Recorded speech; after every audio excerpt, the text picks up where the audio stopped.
Hello, everyone, and welcome to the virtual edition of our year-round members screening series, Film Independent Presents.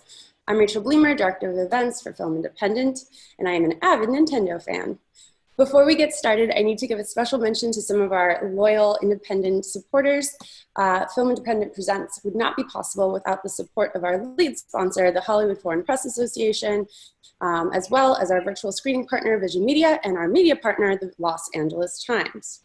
Now, I'd like to introduce you to our moderator for today's discussion, American video game developer and computer programmer, co-founder of Giant Space Cat, an independent video game development studio, blogger, podcast host, and just an all-around badass. Please welcome Brianna Wu. Good to see you. Thank you for having me. Thank you so much. I'm going to jump off and let you guys go at it.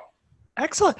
So I want to, we're here today to talk about Console Wars, which is a truly amazing documentary. And I am honored to have two people here, one of which is my friend, the other I've just met. So we'll start with you, Blake Harris. You wrote the book Console Wars. You are the, I believe, the executive producer on this. Thank you for being here. We appreciate it. Hey, thanks, Brianna. It's good Excellent. to have you. And also, we have Jonah Tulis here. You are also a co-producer on this film. Thank you for being here to talk about it. Thanks for having us. So I'll just start with Jonah. Let's start with you. I want to just start from the top. For people that may not have lived in their Nintendo in the 90s, tell people, what are the Console Wars? Give me the 30-second pitch about it. Sega and Nintendo were going at it in the 90s. Every kid in America wanted a Sega or Nintendo, had one or hoped to have one. But behind the scenes, there was this war going on between the two executives. Nintendo had 95% of the whole market. Sega came in and was trying to make a dent in that market, and they really did through the eyes of sort of Tom Kalinske and a group of misfits at Sega who decided, you know what, we're going to take on Nintendo and see what happens. So it focuses on Tom Kalinske over at Sega, and you kind of tell this story that even people like me that were obsessed, like right in the middle of this war, buying every single game, reading every magazine, we just have no idea about this secret history about what was going on, right? Yep. It was, you have to remember that Sega was really nothing in the video game market. And Nintendo at one point was even nothing. So we tell both stories of Sega and Nintendo and sort of how they got their start. But, Sega taking on Nintendo at the time, obviously we saw the great games they were making, but we didn't know that to get on shelves was a battle. Sega couldn't even be in Walmart because, Nintendo had such a control over Walmart. And I think the really interesting side of thing that people don't realize is Nintendo was an incredibly controlling company. They were violating antitrust laws and paying fines for that. And that's a really fascinating part of this. And later in the film, we expose why they were that way because, it was very important for them to sort of overcome this dead video game market. Absolutely. I'm looking into the film, which literally was the first time I felt joy in 2020 was watching your film. But I want to, Blake, so you wrote the book Console Wars. You're an investigative journalist. And I've always found your path here to be so interesting because you really aren't a gamer the way that, I was a gamer, right? Like you found this subject and got into it more as an adult. Tell people about that. Like, what did you discover coming into this from the other side? Sure. So first, I just want to say that you just gave the ultimate compliment. And that's what our hope with this film was, that, every year it seems that the country and the internet gets more and more divided and polarized. And there's something about this time period and this story that is like an escape from that and a return to a golden period of time. So I'm glad it felt that way. But yeah, I was a member of the Console Wars as a kid, a soldier on the front lines. I played games. I was terrible at them, but it wasn't a gigantic part of my life. And I hadn't given too much thought to gaming over the years until in my mid to late 20s. At that point, I had a day job trading commodities for a financial brokerage. Jonah and I had been working together, screenwriting and producing stuff for several years, struggling to get by. And before I wrote Console Wars, before we directed this documentary Console Wars, I just wanted to consume a book or a documentary or pamphlet or whatever that would explain what this was, because it was such a big part of so many people's childhoods. It was this great business battle. It was this great human story. And I was shocked to learn that no such telling of it existed. And so I just started reaching out to people who had worked at Sega and worked at Nintendo, and that was pretty tough at first, but slowly but surely, you push the boulder up the hill, and we were able to sort of get a sense of what this story was, and what it turned out to be was, in my biased opinion, the greatest rivalry story of all time, something that puts Yankees, Red Sox to shame. I know we're on different sides of that, so I apologize. And Coke, Pepsi, Reebok, Nike, all great stories, but nothing compared to this one. And the way that it is not just a business story, but intersection of like this Venn diagram with entertainment, connection, gaming industry, and just technology innovation. There's just so much there that we were fortunate to get to tell it.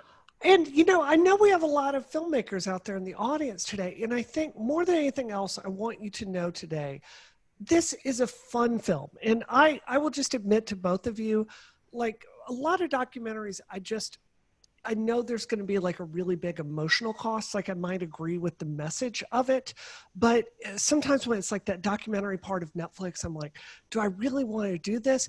I want people to know this movie is absolutely fun. So Jonah, I want to kick it over to you. Like, how did you, like the book is fun as well, but what choices did you make producing this film to really carry apart the excitement of that time, the thrill of the battle? Tell us a bit about that. Well, first of all, when we approach this film, this is a film not about, people are not dying. There's no genocide. There's nothing like that. It's about video games. It's a business war, and Paul Rio, a former Vietnam vet who's the COO of Sega, even equates it to being like war.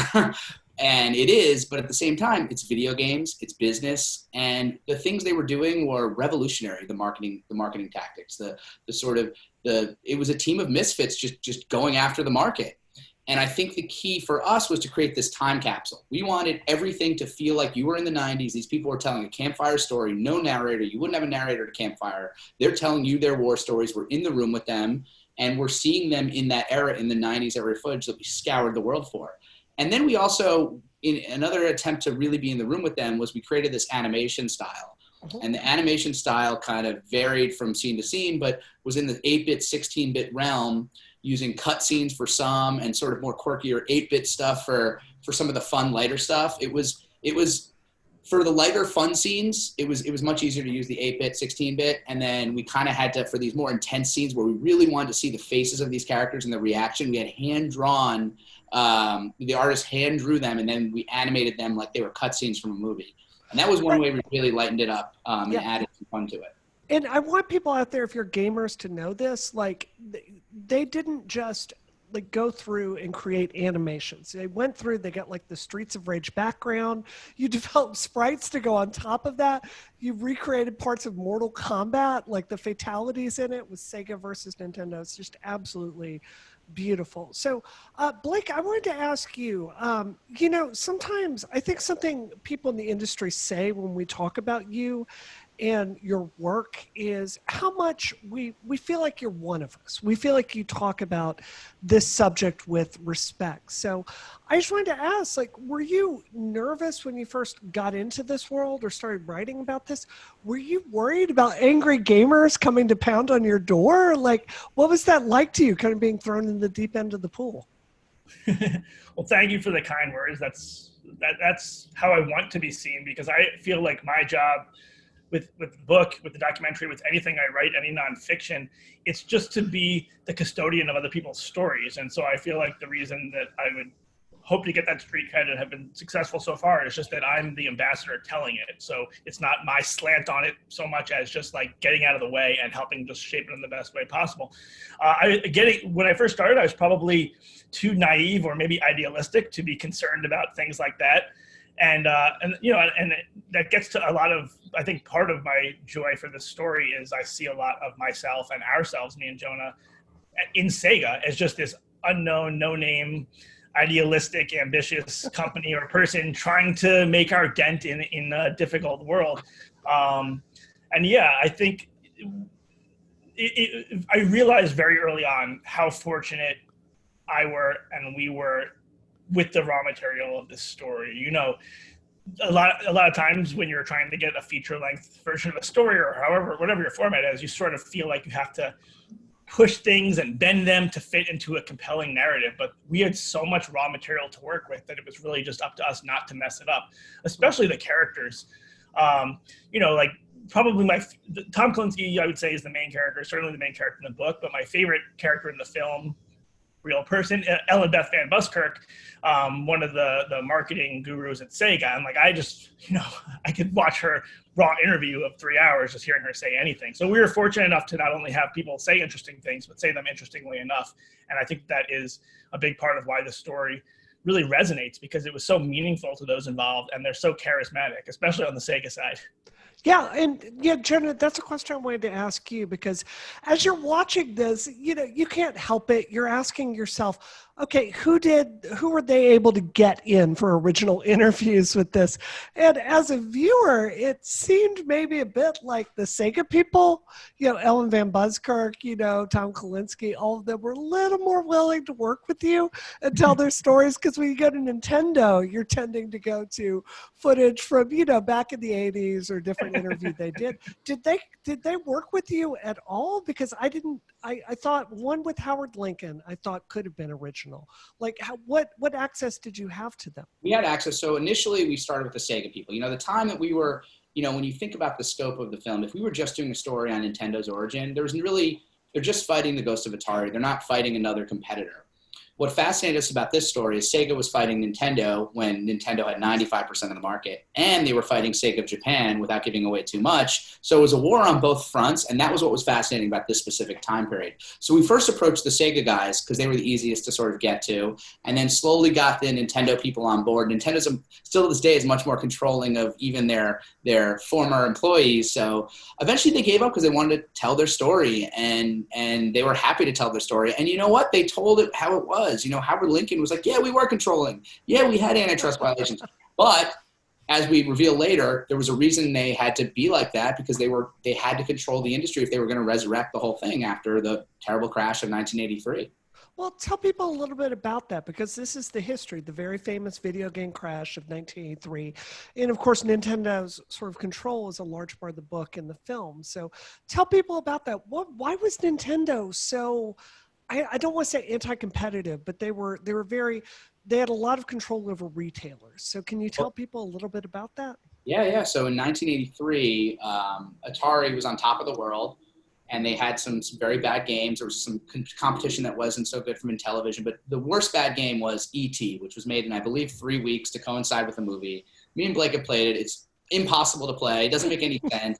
It's like amazing that it's known as the worst game of all time, and somehow that's an understatement. Like when we played it's so much worse than worst game of all time. You fall into a ditch, an FBI agent kidnaps you, takes you to jail, but then you can just walk out. It doesn't make any sense.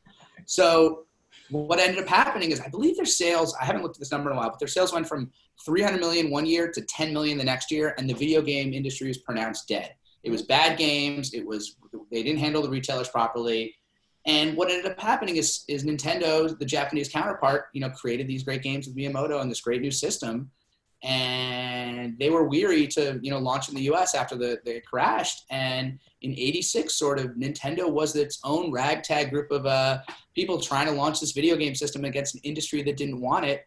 And the way they protected themselves was to not allow other places to put bad games on their system, to control the retailers, to control the supply, to create that demand. And they did it, and they did it well. And within a couple of years, they had the entire market. Yeah. And video games, took off. So Blake, something I want to talk about with this film is, there are a lot of documentaries that go through, and you could write them or source the footage from a Wikipedia article, right? Something I feel like you've never gotten enough credit for as an author is the amount of original research and interviews that you do. It's not an exaggeration to say Console Wars literally unearthed history that even the most dedicated academics did not know about.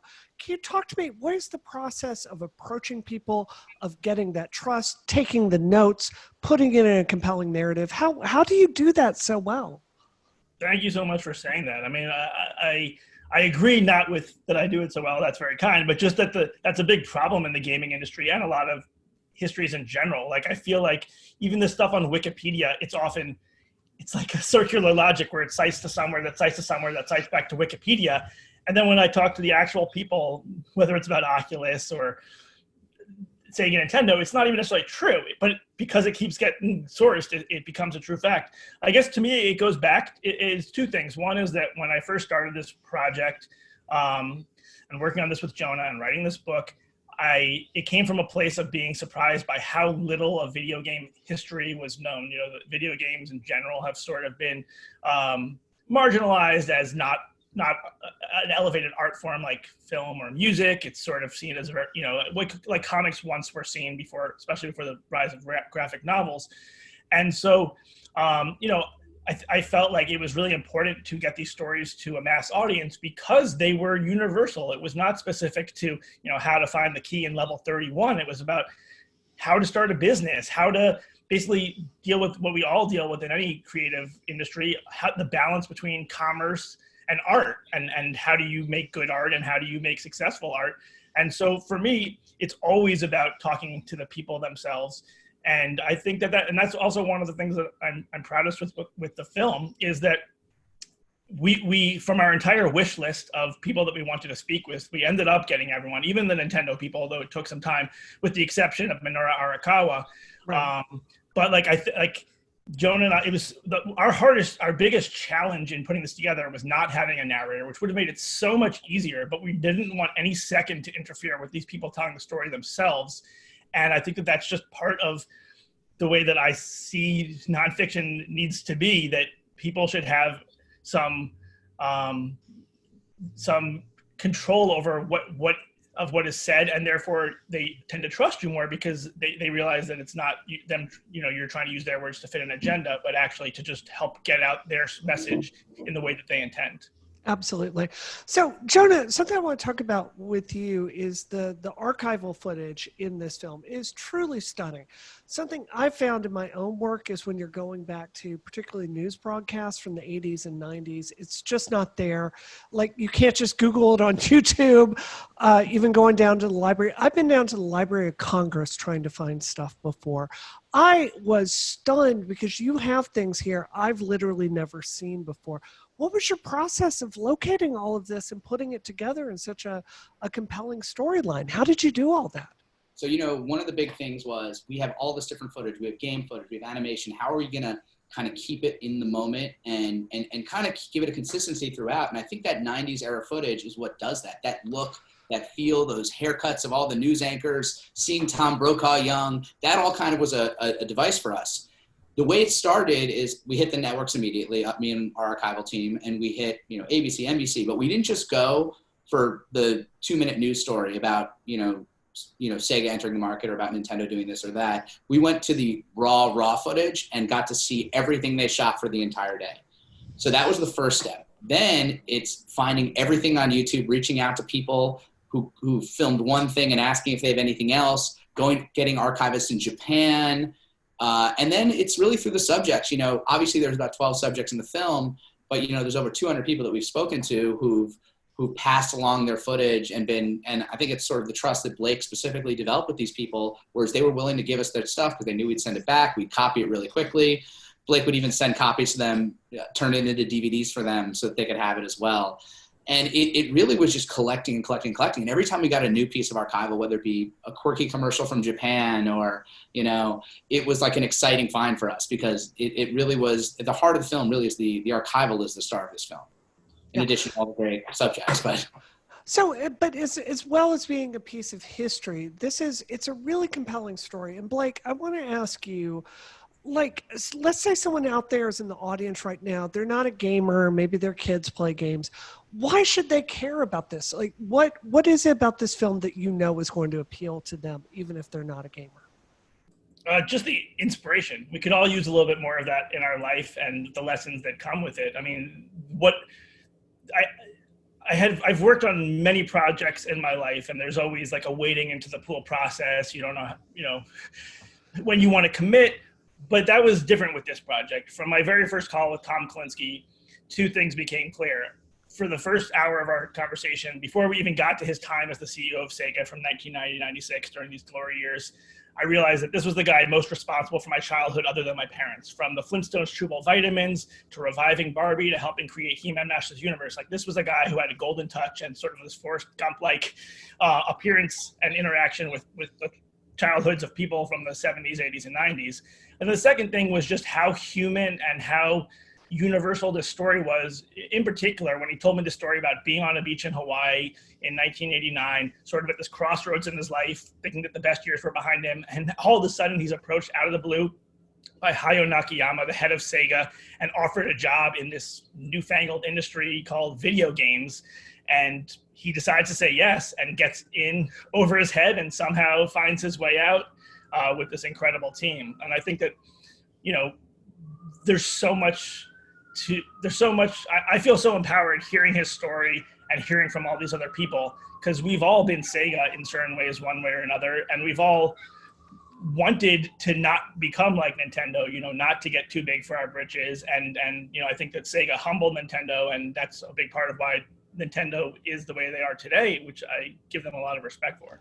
Yeah, I mean, Jonah, this is really, if you think about like a Marvel movie, it's an underdog movie of the lone hero going up against the giant villain, or sports, you know, the movie Rudy, like there's this universal where we love to root for the underdog. And you've really told a story about Sega being the underdog and taking on Nintendo. Tell people about that.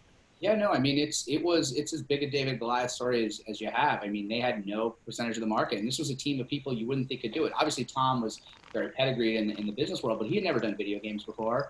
You know, Al Nielsen was sort of their game expert. He was a buyer from JCPenney before this. Shinobu Toyota was their liaison. He was never in the video game business before this. You know, this was an unlikely team of people who came together. And again, it really is about the people more than anything. You know, Blake even said at one point, you know, hey, early on, if this was a tissue company and they were doing these same things, it would be captivating. But this is video games, so it's even more exciting.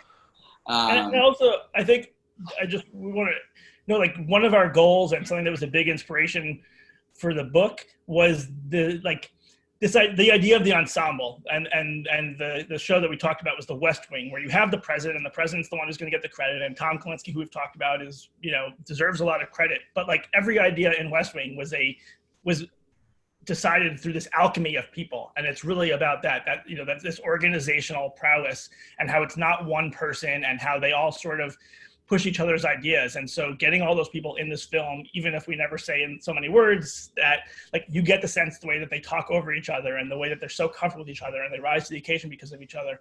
And I think that's also just one of our favorite things, and one of the most inspiring things is how you can't do it alone, and how you're greater than the sum of your parts when you have that right mixture.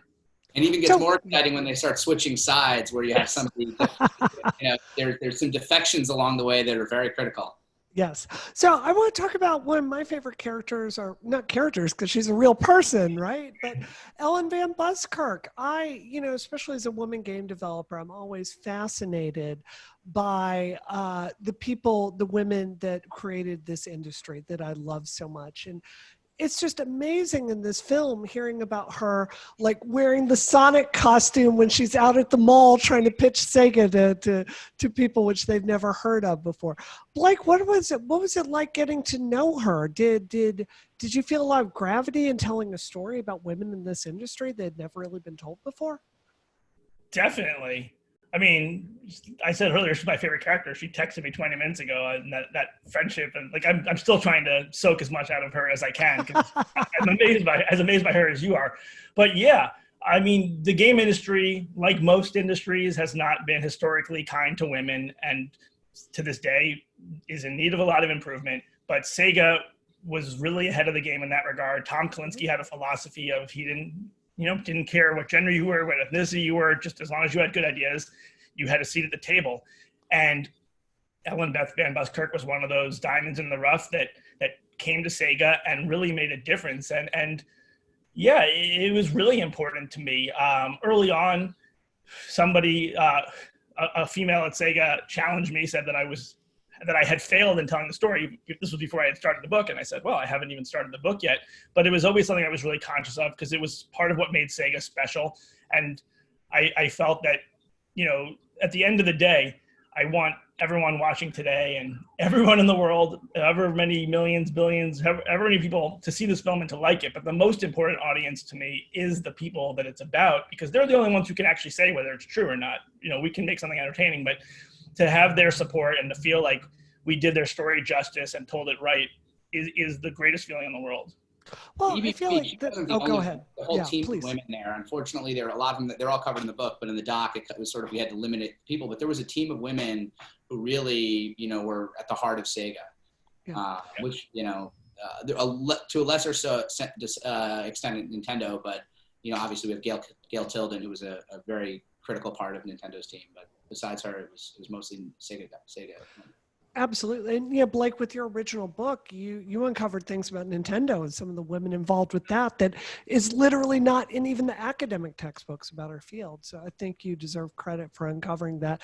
I want to talk about one of the sadder parts of this book is, this film rather, is when you get towards the end of it, you learn about some of the decisions that kind of ended Sega. We all know about the 32X and the Sega CD. So, Jonah, can you tell me a little bit about that? Like what were kind of the decisions at the end that, even though, you know, David ended up beating Goliath, he kind of failed at the end? What happened? Yeah, so after Mortal Kombat came out, Sega sort of went ahead of Nintendo. They outsold them 5-1 because they were letting blood in their video games, and kids like that more. And even Howard Lincoln would admit that was a bad decision. So they had, you know, probably close to 60% of the market, you know, just in a matter of years. And so it all became, what's the next system? You know, right now it's Genesis, Super Nintendo, what's the next system? They tried some other things, some add-ons like 32X and Sega CD, but it was really all about the next system. And you know, two different people came to Tom Kalinske and said, let's partner. And one of them was, I'm giving away a little bit, but one of them was Sony, who wanted to make the Sega PlayStation, and the deal was great. Another one was Silicon Graphics, who ended up creating the Nintendo 64, also a good deal. But what happened was there was this feud developing between Sega of America and Sega of Japan. Sega of Japan did not have success with Genesis. The US had a huge success with Genesis. And I don't know if it was Nakayama directly or as a team, they just wanted to have their own system win and their own system coming out of their development rather than partnering with one of these other companies. And their own system was not that great, partially because it was originally going to be a 32-bit system. They found out that Nintendo was going to have a 64-bit system. Then they made a second chip to match it. It became very hard to program. It was very expensive. And, you know, the reason it's called Console Wars and not Console Wars, because, yeah, it's about Sega and Nintendo, but then it really becomes about Sega of America versus Sega of Japan. And, you know, while Nintendo kind of seemingly was the victor in this, you know, they lost to Sega of Japan. They didn't lose to Nintendo. So last question before we get to some of these amazing audience questions. And I want to tell everyone out there, we're looking at the questions in the Q&A. If you've got them, send them in. We've got some amazing ones. We're taking some time today for you. But Blake, I wanted to ask you, one of the decisions that Nintendo ended up making historically was to become a company like Disney, a company that was eternally young, eternally aimed at children. And I think now that we are, you know, more than 20 years past the events of this film, like 30 almost, you know, it seems that, you know, Sega doesn't make hardware anymore. They have a few properties that they're successful with, but you know, Nintendo is a part of childhood. Do you think that Sega's kind of edgy strategy here that ended up pulling them over the top for a while ultimately defeated them? No, I don't think that's what's it. I do think that if not for Sega, Nintendo wouldn't be the company that they are today, which is wonderful. It is basically the personification of the nice compliment you gave this film, that it's just fun, like an escape. Like, Nintendo is pure joy in my mind. And I think that without Sega pushing them, Nintendo would have just gradually welcomed more mature content and grown with their audience, and maybe not even noticed that they had lost their identity. But because they were so conscious of initially trying to mimic Sega and then sort of saying, no, that's not us, we're going to be the happy, friendly Disney-esque company, I think that is an interesting fallout result of what happened in the battle. Ultimately what doomed Sega, aside from, you know, the specific, but just conceptually, is that why we wanted to focus on Sega more than Nintendo, why the book focuses on Sega more than Nintendo, is because those are the people in the room who are doing things. They had autonomy, they had the power. They were the ones who like would make decisions on the fly and make it look like they had decided that 6 months ago because they knew how to put that polish on that quickly. And then they lost that autonomy and lost that power. And so I think that it's a sad story of, giving rope and giving trust to a group of people and then them losing it and sort of not knowing how to respond because they're still part of this thing that they loved, but it was no longer the thing that they loved because they didn't have that power anymore. That makes sense. All right, so getting to the Q&A, a ton of people have asked this question, so I'm going to have to ask both of you, Team Sega or Team Nintendo? Jonah, what about you? Which one did you have? As a player, I'm Team Nintendo. As a storyteller, yes. I'm Team Sega. Okay. What's your favorite Sega game? My favorite Sega game? I mean, you got to go back to, I want to say Sonic 2. Okay, that's legit. No, but Sonic 2, That's legit. Blake, what about you? So, like 1 in 3 households in America, like every kid in America, I wanted a Super Nintendo when the 16 battle was happening. But I distinctly remember my father telling my brother and I, after we gave sort of the childhood equivalent of a PowerPoint presentation of why we needed to get this, he said, no, Nintendo will just come out with a super duper Nintendo, then a super duper Nintendo. And so that plan was nixed. And I guess my father was right in the long history of things. But ultimately, it was because the Super Nintendo wasn't backwardly compatible, because of this business decision, that I ended up on Team Sega. And I was proud that I did, because I had a lot of great memories with my Genesis. That's amazing. So another question here is about the structure of the film. So one of the ways you tell this is you kind of start with Tom Kalinske and Sega, and then you go back and kind of tell the story of Nintendo and what brought them up to that point. If I remember correctly, it's like 40 minutes into the film. Correct me if I'm wrong, but it's when you're a bit along. What made you kind of make that choice to flesh out the good guys so much before the bad guys? We tried a lot of different things. This was probably the most important decision we made in the film because it was really expressing our POV of how we want to tell the story and kind of how we learn the story. The first 4 minutes is a credit sequence where we sort of see Ralph Baer, the inventor of video games, through the Nintendo mania, and then we hear the "but then everything changed" and our story begins with Shinobu. So we wanted to show the magic of Nintendo that the world knows in that first section, and then go back and meet the underdog Sega. Because we learned that Nintendo was so controlling and so intense, and we wanted to show that through Sega's eyes. So we did that, and then we let Sega rise all the way to the top, and then we pulled back because we're like, wait a second, you think Nintendo's the bad guy, but in effect, they were their own David and Goliath sort of story. So we're going to tell that story and then make you question whether Tom Kalinske is, as George Harrison says, the music man. You know what I mean? We wanted to that was our perspective. It was the way we learned the story. It was, we have this magical company. We have this, it turns out they're very controlling. But why are they controlling? They are the way they are because of their history. And that's why we told it in that order. And we had actually done a version where we told it, from start to end, from Nintendo's story through Sega's to them colliding later on. And it just wasn't as compelling for us because you couldn't, when you're already on Nintendo's side, seeing their origins, you don't really get the effect of how controlling they were. Mm-hmm. And that was sort of that was our big decision. I don't know if Blake, you have anything to add to that, but it's a really important I think you said it wonderfully. I would just add that I think something we talked about, we also felt a sense of responsibility. It's absolutely a David and Goliath story, but in terms of a hero and a villain, Sega thought they were the hero and Nintendo was the villain, but vice versa.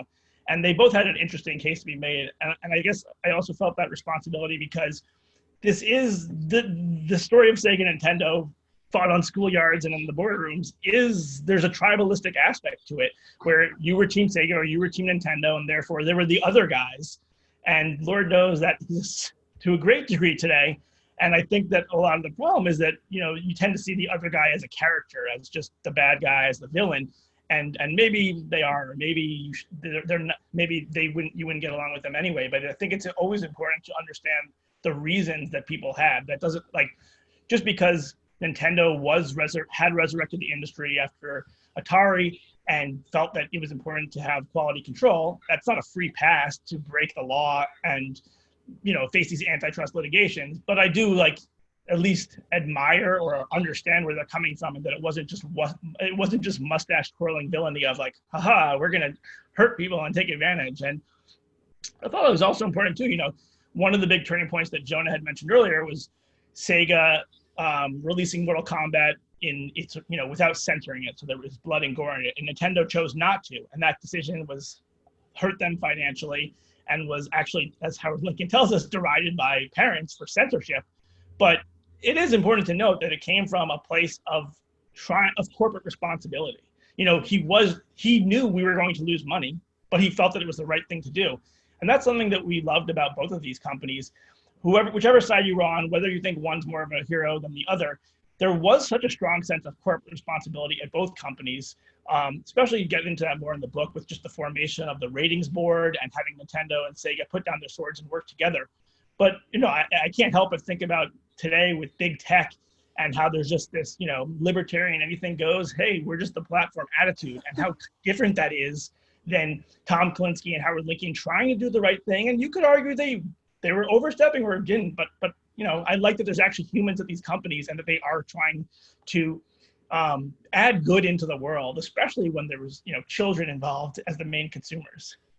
So this is a comment from here. It's basically asking, video game history marched on, right? So after this, you had the PlayStation, where it was pretty much PlayStation versus Nintendo. Microsoft ended up getting into the game much later.